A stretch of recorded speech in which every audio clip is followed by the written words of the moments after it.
Bom dia! Chegou o domingo, o dia do nosso encontro, e como é bom encontrar os amigos, bater um papo sobre as coisas de São Paulo de um jeito leve para começar bem o dia, né? Afinal de contas, hoje é domingo. Vamos ao nosso café? Um café quentinho, gostoso. Que delícia! A minha mesa está colocada, olha, tem o pãozinho feito agora. Isso aqui é a chipa, uma espécie de pão de queijo, um formato diferente, né? Eu nunca tinha visto. O bolo hoje é bolo de abacaxi, que está bonito. Acompanhe agora os destaques, as atrações do nosso programa de hoje. A história dos marcos de São Paulo. Um deles é conhecido, na Sé. Mas e os outros? Existe um marco ali da Vila Mariana, mas eu não sei explicar o porquê desse marco aí. E mais, como está o país das Olimpíadas a poucos dias dos Jogos? Eu conversei com uma estudante que deixou Itaquera para fazer doutorado no Japão. Eu não vi uma pessoa sem máscara desde que começou, eu não vi. E a volta do Festival de Inverno de Campos do Jordão, agora cheio de restrições.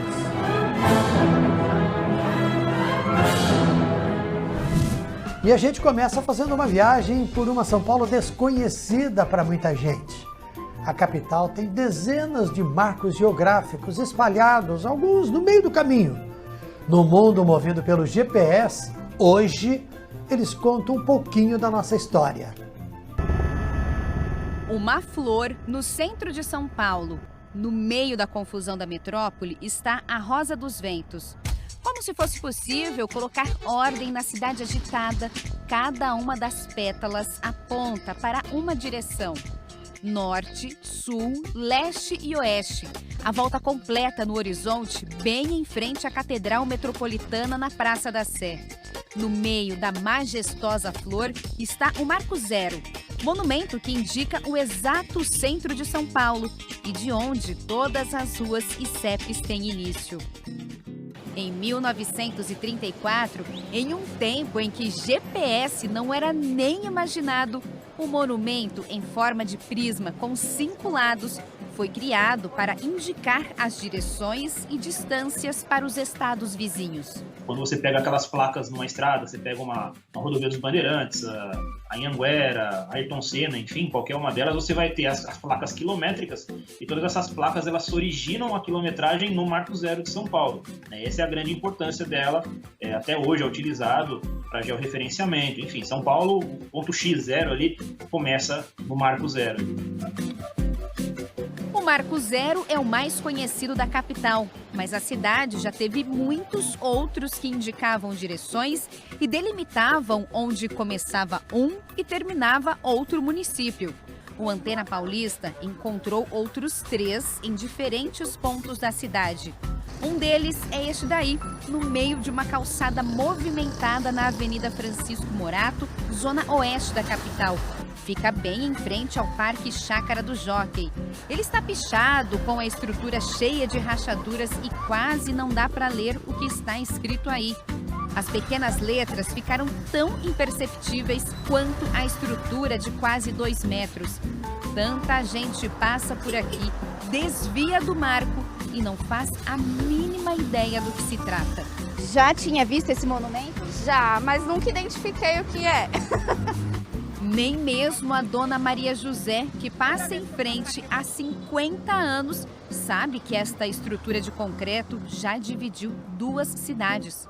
Aqui onde nós estamos neste momento era Santo Amaro no passado. Santo Amaro? Nossa!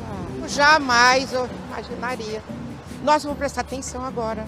Parece estranho falar de Santo Amaro em um local tão distante do bairro, mas há 189 anos essa estrutura de concreto aqui fazia todo sentido. É que Santo Amaro era município e o marco de número 5 delimitava, a partir daqui era São Paulo e daqui para lá, Santo Amaro. As setas, ainda marcadas no concreto, indicavam os lados de cada cidade. E foi assim de 1832 a 1935, até o município de Santo Amaro ser reincorporado à cidade de São Paulo. O marco não tem mais a mesma função de separar os municípios, mas nem por isso perdeu o valor histórico. Ao lado de outro pesquisador, há 6 anos, o Leandro Guidini reformou o marco. A gente pegou, fomos de carro até lá e lixamos ele, limpamos a sujeira que tinha em volta, tiramos os stickers colados, pichação, enfim, pintamos ele na cor mais próxima que a gente encontrou ali do que ele seria e devolvemos ele para a cidade como ele deveria ser, né? Santo Amaro é o nome que está também registrado neste outro marco. Conhecido como Marco de Meia Légua ou Marco Rodoviário, teve a função de apontar a região do município, levando em consideração o Marco Zero. A ação do tempo apagou boa parte das informações. Hoje, o que conseguimos ver em um dos lados é que este bloco de concreto já teve a função de mostrar a direção entre as estradas de Pinheiros e Santo Amaro. Do lado oposto, ainda dá para ler o nome da cidade. Nas laterais, pouco sobrou das informações. Uma faixa de pedestres lá em Londres ficou eternizada e virou um marco cultural, histórico e turístico por conta de uma foto tirada em 1969 dos Beatles. Aqui em São Paulo, na Zona Sul, uma faixa bem parecida com aquela também leva as pessoas em segurança de um lado para o outro da rua e até um marco histórico que tem 105 anos. Mas por aqui, quase ninguém sabe o que ele significa. Nem mesmo quem trabalha aqui há 2 décadas, como o seu Fernando. Existe um marco ali da Vila Mariana, mas eu não sei explicar o porquê desse marco aí. Eu sei que existe ele está lá. Desde 2013, o marco é tombado pelo Conselho Municipal de Preservação do Patrimônio Histórico de São Paulo.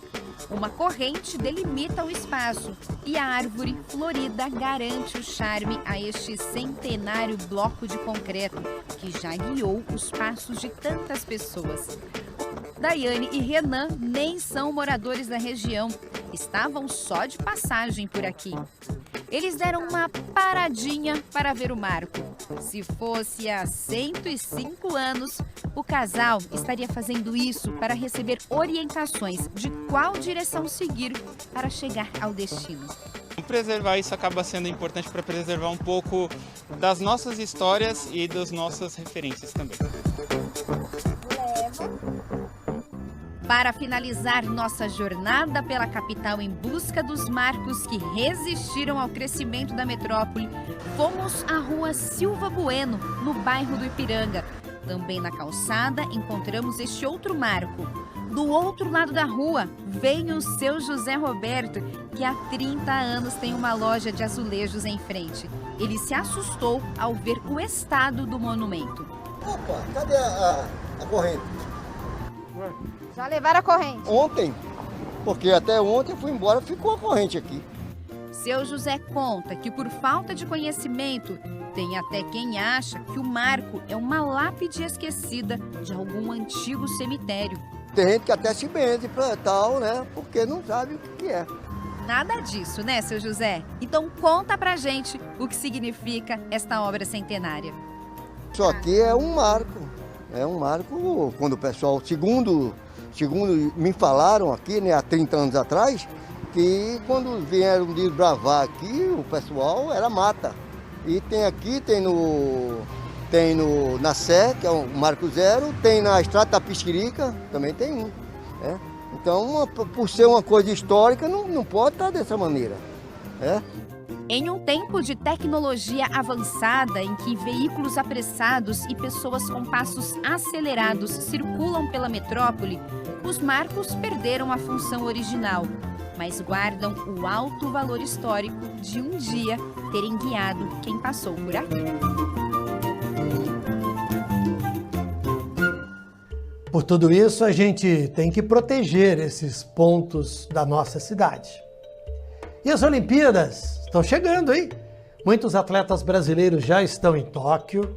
Daqui de São Paulo, só o Esporte Clube Pinheiros mandou 38 atletas de 6 modalidades. Agora, será que os japoneses estão curtindo os jogos? Eu converso agora com uma paulistana que foi para o Japão há 3 anos para estudar, para trabalhar. é a Marina de Melo do Nascimento. Tudo bem, Marina? Tudo bem, Tramontina. Prazer em conhecer você. Estou muito feliz de estar aqui. Muito bem, prazer em conhecê-la também. Nós estamos conversando, iniciando essa nossa conversa de manhã aqui em São Paulo. É noite no Japão, você está 12 horas na frente, né? Os japoneses estão entusiasmados com as Olimpíadas, Marina, ou não? A pandemia, ela veio assim, num momento que estava muita celebração. Ano passado, os japoneses estavam muito animados, estava tendo muita preparação, a faculdade estava se preparando, os alunos estavam se preparando para os eventos que iam ter. Isso ano passado. Quando chegou o momento da pandemia, aí mudou muito a situação. Você mora em Sendai, na região nordeste do país, né? As pessoas aí seguem rigidamente as regras contra a doença? Eu não vi uma pessoa sem máscara desde que começou. Eu não vi. Realmente, as pessoas usam máscara. Aqui em Sendai, a rigidez de Sendai é tanta que a gente tem 1 milhão, né, de pessoas, né, na cidade.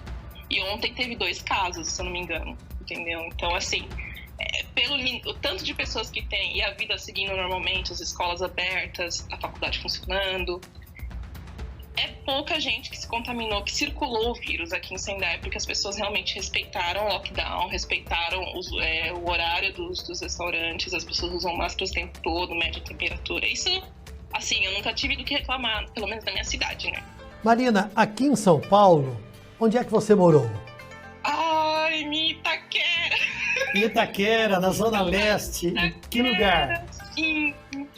Eu morei na frente do Parque do Carmo, bem na frente de ter um planetário. E eu vi o planetário sendo construído desde criança, do zero, assim. E ali é um lugar muito gostoso, muito arborizado. Que eu tenho, assim... Quando eu sonho com a minha casa, eu mudei já diversas vezes, moro no Japão. Eu literalmente só sonho que eu tô em Itaquera.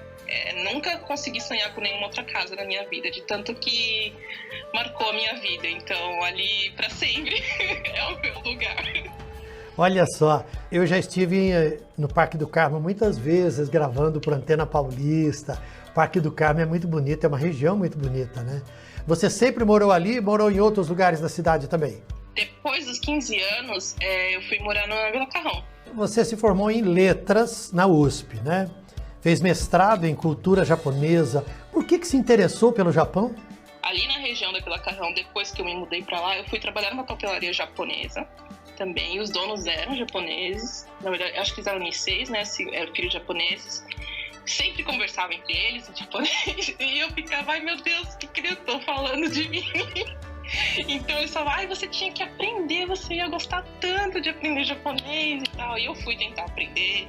No final eu aprendi, eu fiquei fluente, fiz intercâmbio e voltei pra cá fiz mestrado, segundo mestrado, e agora estou no doutorado aqui. Como é que foi a sua adaptação no Japão? Mesmo conhecendo a cultura, mesmo dominando a língua? Eu sofria com... Isso é bem engraçado, mas quando você mora em São Paulo e pega muito ônibus, porque eu peguei ônibus a vida inteira, quando vai acabar, quando você vai descer do ônibus, né, e vai chegar nos pontos, aperta o botão, levanta e vai pra porta. Aqui você não pode levantar antes da porta abrir, né?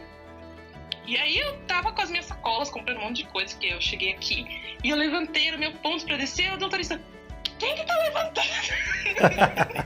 Ele fala com o microfone, né? O motorista tem um microfone. Quem que tá levantando? Não se pode levantar antes da porta abrir. Eu sentei assim, calmamente. Calmamente, esperei a porta abrir, aí ele olhou pra mim, agora sim. Então, até nas pequenas coisas, assim, você tem que se abrir pra adaptação. Eu podia ficar irritada, sei lá, alguma coisa assim, mas eu tomei isso como um momento de agora eu tô em outro país, vamos lá. Você mora em Sendai, né? Esta cidade fica mais ou menos uns pouco mais de 300 quilômetros de Tóquio, foi muito atingida pelo tsunami de março de 2011. A cidade hoje, 10 anos depois, está toda reconstruída? Sim, Sendai é uma cidade antes e uma cidade depois, né? A reconstrução foi muito importante. A maioria dos prédios de hoje em dia são realmente novos e eles foram construídos com ainda mais reforço. As pessoas que eram jovens na época e hoje em dia estão virando adultas, impactou de tal forma que cada pedacinho da vida delas, elas pensam e recordam desse momento também. Você faz doutorado aí no Japão e trabalha também? Meu visto é de estudante porque é trabalho e estudo, né? Então eu dou aula no fundamental para crianças de imigrantes brasileiros, trabalho em fábrica. Depois eu dou aula à noite em cursinho para japonês, eu dou aula de reforço em inglês no cursinho. E eu sou intérprete da biblioteca da faculdade. Caso vocês queiram vir na biblioteca da faculdade, podem vir que estarei lá fazendo trabalho de intérprete. Como é que é a vida? A vida no Japão é muito cara, Marina? Não tem equivalência, porque é muito caro mesmo, assim. Outro dia eu tirei uma foto que era uma manga de R$200, assim, entendeu? Uma manga pra um tirar. Uma manga? R$200? R$200? Eu fico... Que desperdício. Me fala de outros preços. Um cafezinho. Café, aqui o japonês toma bastante café e você encontra muito nas máquinas de venda automática, né? E uma latinha de café, no mínimo, é R$5. Sim. Eu faço em casa. Faz muito bem. Marina, muito obrigado por este papo agradável, você contando tua experiência aí no Japão, como é que estão as coisas, as vésperas aí da Olimpíada.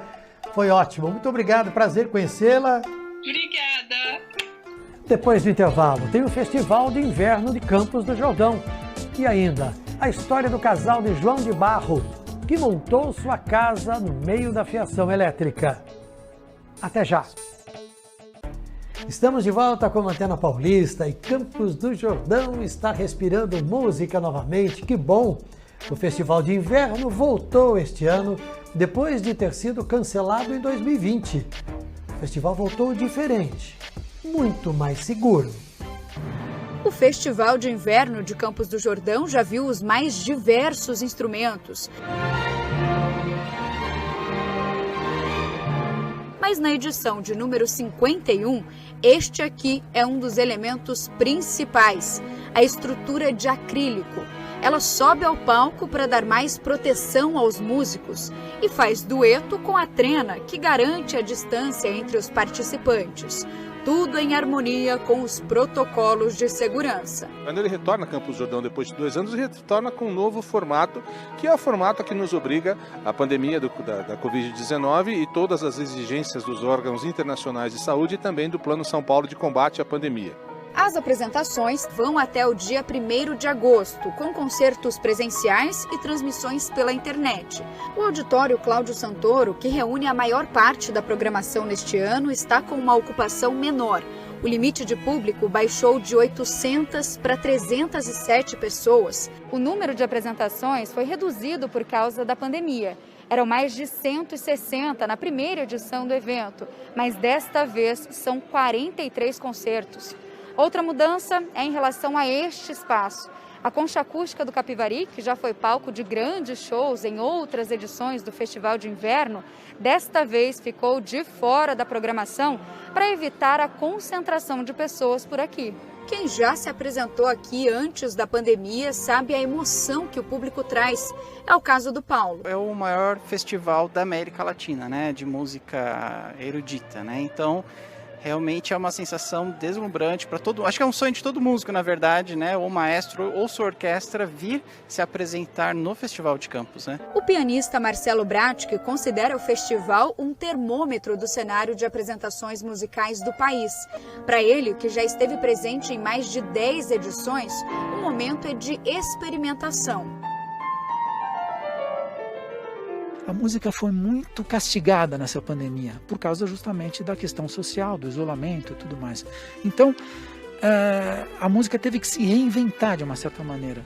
Muita transmissão digital e novas formas de se pensar a música. Eu acho que esse festival vai mostrar muito isso. A Sofia e a Maria Luísa vieram de São Paulo para curtir a serra e acompanhar o festival. Quase que uma meditação, assim, poder acompanhar. Imaginar histórias que contam aquelas músicas, né? Tentar entender um pouco de o que está por trás de algo que é tão complexo e ao mesmo tempo tão fácil de ser apreciado. A Silvia e a família pretendem acompanhar boa parte da programação do festival, seja aqui no auditório ou à distância. Temos que apreciar, né? Todas as obras, porque música não é só tocar, né? É apreciar também.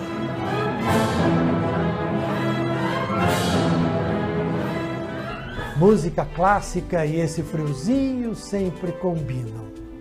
Agora a gente vai para o litoral, contar a história dos técnicos da Companhia de Energia de Praia Grande que enfrentaram uma situação surpreendente. Uma casa de João de Barro erguida no meio da fiação. E aí, o que fazer? Pois eles tomaram uma ótima decisão. O sonho da casa própria exige muito esforço. O trabalho é pesado. Desce, procura o material, carrega, sobe de volta com o peso, vai rebocando as paredes, consertando os defeitos. E se chover, a obra precisa parar. Hora de voar e respirar. Casa vazia. Lá está o João de Barro apreciando a paisagem de concreto. Quando a chuva para, o barro está pronto para o João e começa tudo de novo. O casal vai se revezando. Às vezes, é preciso parar para descansar e se limpar um pouco. Pássaro manso, de pouca fala, o João de Barro é discreto. Tão discreto que eles montaram um conjunto residencial com 3 casas em 3 postes, um na sequência do outro, e quase nenhum vizinho viu. E olha que o endereço é movimentado. Pode ter algum fator relacionado ao terreno que tem em frente, né, que tem uma quantidade de barro muito grande, ter essa vegetação rasteira que favorece muito o forrageamento da ave, encontra muitos animaizinhos que ele come, né, alimento em abundância e o barro em abundância. Então acho que pode ter uma relação com isso sim. Quem trabalha na manutenção da rede elétrica nas ruas já se acostumou com as casas do João de Barro. O pássaro costuma construir o lar nas cruzetas, esta estrutura na horizontal que fica no alto dos postes. Só que um casal de João de Barro resolveu construir a casa num lugar protegido da chuva. E ela foi montada exatamente embaixo deste transformador. E tem um detalhe, ela foi construída em cima desses cabos coloridos da rede de baixa tensão, que leva energia para as casas das pessoas. Para quem duvida deste feito, a foto comprova. Foi tirada por funcionários da Companhia de Luz. O Maicon e o Clóvis estão há mais de 15 anos na área e já se acostumaram com os inquilinos dos postes. Dos postes, não dos fios. A manutenção dos fios precisou esperar a mudança da casa do João de Barro. Os eletricistas foram rápidos para achar a solução e o inquilino arrojado, que ocupava uma área de risco, ganhou um espaço mais firme e seguro. A gente elaborou essa casinha, né, para deixar ele bem acomodado, e movimentando com todo cuidado ela dali, da casinha, colocamos nesse lugar. Com cuidado, com detalhe, você vai te retirada, né, ali com cuidado, você colocar em cima de um novo local, né, porque a gente vê realmente ali que é natureza ali, né, então a gente não vai estragar, destruir, né, aquela moradia daquele João de Barro. Teve tanto trabalho para poder fazer ali, né. Ainda tem alguma coisa, né, de bom, ainda estão salvando, estão olhando pela natureza. Eu amo a natureza, procuro preservar ao máximo mesmo, e quem cuida está de parabéns mesmo, viu? É muito bom.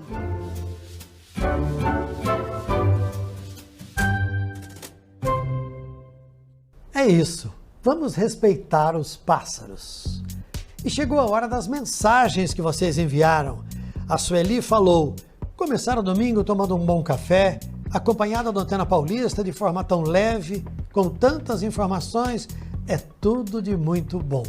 O Fernando: morei em São Paulo até 1980, amo muito esta cidade e o Antena Paulista me ajuda a amar mais ainda. A Mabile de Santos: é maravilhoso tomar o café com o Antena Paulista.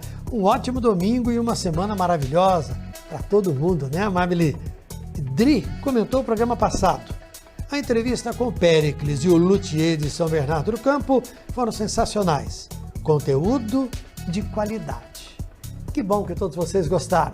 É para isso que a gente faz o programa. Para rever o Antena Paulista, Globoplay. Para mandar as mensagens, WhatsApp 94104-2222. Um bom domingo a todos. Uma ótima semana. Tchau.